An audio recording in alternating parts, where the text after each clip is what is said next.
A gente usa muito a questão de WhatsApp com nossos alunos na EAD e tal, mas a gente sabe que não é a forma oficial de comunicação.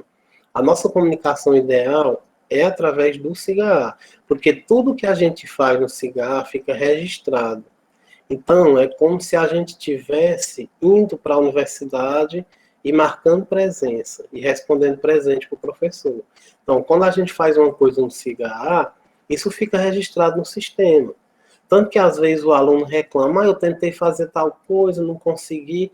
O professor tem como clicar e saber se o aluno entrou em tal dia, tal hora, para tentar fazer alguma coisa. Então a gente tem acesso a toda a informação que acontece no cigarro. Então vocês têm que ter cuidado com relação a isso. Fóruns. Às vezes, quando você abre a turma, você não enxerga aqui os fóruns. Se ele não estiver aparecendo aqui, o professor está dizendo que colocou, aqui, por exemplo, eu estou vendo aqui 1, 2, 3, 4, 5 fóruns. Esses nomes em azuis são os nomes dos fóruns dessa turma. Alunos, frequência, ver grupo e ver notas. Aqui isso é um menu que você pode ver as suas notas. Esse ver grupo, a gente geralmente não registra os grupos no cigarro. A gente trabalha com grupos feitos manualmente. Então a gente combina com o tutor, manda uma mensagem no WhatsApp, por e-mail e forma os grupos de atividades. Porque quando você coloca os grupos no cigarro, registra os grupos no cigarro, existe uma série de complicações na hora de lançar as notas. E a gente acabou não utilizando esse recurso no cigarro. Então, agora, notas é uma coisa que vocês vão clicar para ver a nota da disciplina. Lembrando, a nota só vai para o histórico de vocês quando acaba o semestre. Mesmo que a disciplina encerrar no primeiro bimestre, o professor só é autorizado a lançar a nota no final do semestre. E essa nota ele vai fechar no final, e na hora que ele clicar lá em fechar, a nota automaticamente vai aparecer no histórico de vocês.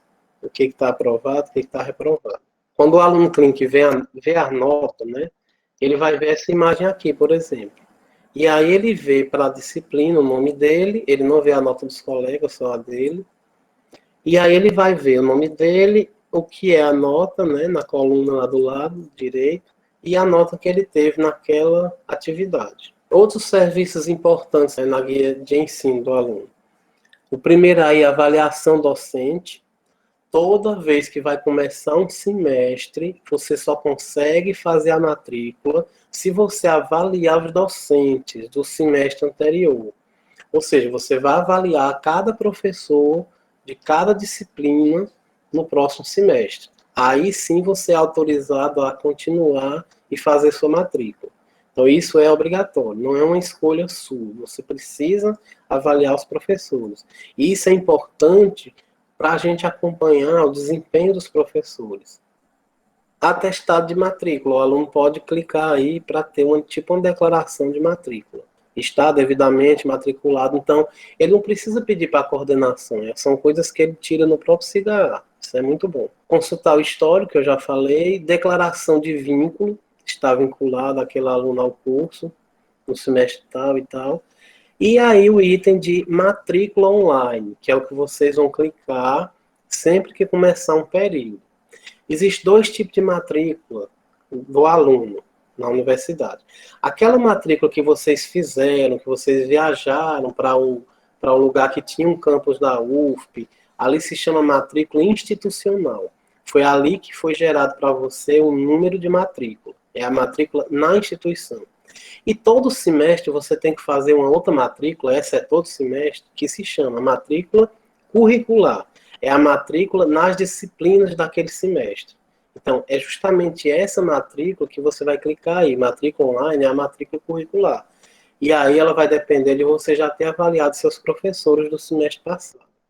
A educação superior, a gente diz que ela é feita através de 3 atividades. É o ensino, é a pesquisa e é a extensão. Toda universidade precisa dar conta dessas 3 atividades. A gente chama isso de tripé da educação superior. Vocês vão estudar isso em disciplinas pedagógicas. Primeiro, vamos falar de ensino, né? Como é que a gente desenvolve ensino em nosso curso? As disciplinas, né, optativas obrigatórias são o ensino que a gente fala. Então, por exemplo, estágio obrigatório é uma disciplina.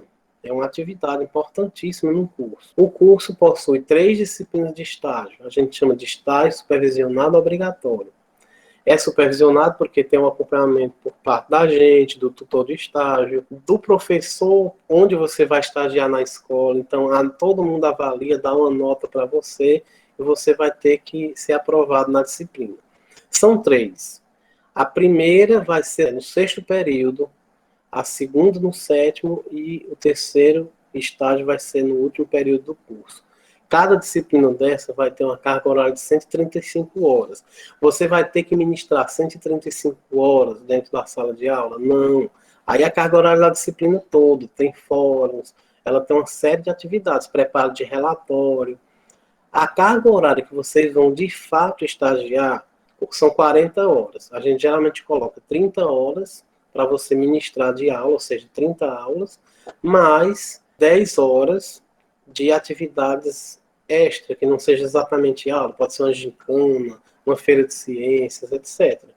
Isso vai acontecer tanto no estágio 2, que é no ensino fundamental, como no estágio 3, que é no ensino médio. Okay? Depois vocês vão entender melhor como é que funciona o estágio.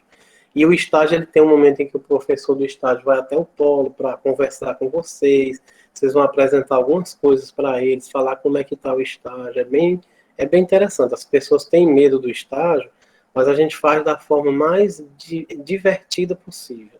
Então, todo mundo, quando chega no estágio, está morrendo de medo, e quando sai dele, diz assim que ficou maravilhado. A maioria dos alunos fica maravilhado com o estágio.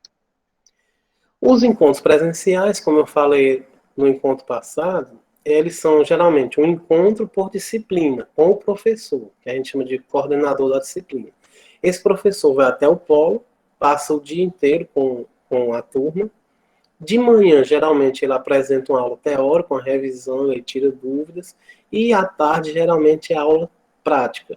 Existe também a possibilidade de aula de campo. Quando um professor programa aula de campo, essa aula de campo pode fazer parte desse dia, ou ser em outro dia, ou então, em vez de ser aula teórica, ter só a aula de campo em que o professor vai abordar conteúdos teóricos e conteúdos práticos.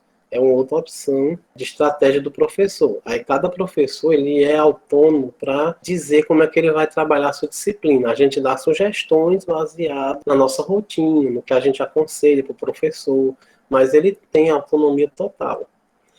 Total de encontros são 3 a 4 encontros por bimestre, mais o dia de ir fazer a avaliação presencial. Lembrando que a avaliação presencial é uma prova presencial, que o aluno vai responder lá no polo, e aí, se ele perdeu essa prova e tiver justificativa, ele faz na semana seguinte, tipo no sábado seguinte, e se ele não atingir a nota, a média, que eu vou já falar sobre isso, aí ele vai para o exame final, que é como se fosse uma recuperação. Aí nós temos imagens de práticas feitas no próprio curso de Ciências da Natureza, uma prática de Física, com o professor Antônio. Aulas de laboratório, tudo isso aqui está dentro de ensino, né? Naquele primeiro item lá que eu falei. Aulas de laboratório, com vidrarias de laboratório, práticas da área de biologia, são várias práticas. A gente sempre estimula que haja práticas. Geralmente a prática é o professor mesmo que aplica, ou um tutor. Às vezes o professor aplica algumas e o tutor depois aplica mais práticas. Isso pode acontecer. Seminário, a gente aconselha o professor a não passar seminário para ele avaliar, porque isso toma um tempo, e já que só é um dia, a gente quer que o professor aproveite mesmo ministrando a disciplina. Então, o seminário, quando tem, a gente aconselha que seja para o tutor assistir depois e avaliar os alunos. Mas pode acontecer de um professor insistir e colocar o seminário para o dia do encontro. Então, aqui práticas de microbiologia no microscópio. Então, cada disciplina tem suas práticas. Aqui é só para vocês verem mais ou menos como é que acontece o encontro. Os professores vão realizar práticas. Geralmente tem as bancadas no laboratório, e aí cada bancada tem uma repetição da prática para grupinhos de alunos. Às vezes, quando é um material mais complexo, aí só é uma cópia da prática, então é preciso que os alunos vão passando por equipes, primeiro uma equipe, depois a outra equipe. Mas o normal é que a gente replique a prática em várias bancadas.